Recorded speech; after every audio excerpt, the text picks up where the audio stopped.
Assalomu alaykum, hurmatli asalarichilar.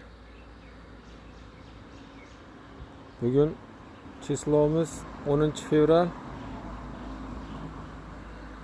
soat 11:50. Farg'ona viloyati Dang'ara tumanidamiz. Arilarimiz juda yaxshi uchyapti. Bugun havo juda ham yaxshi.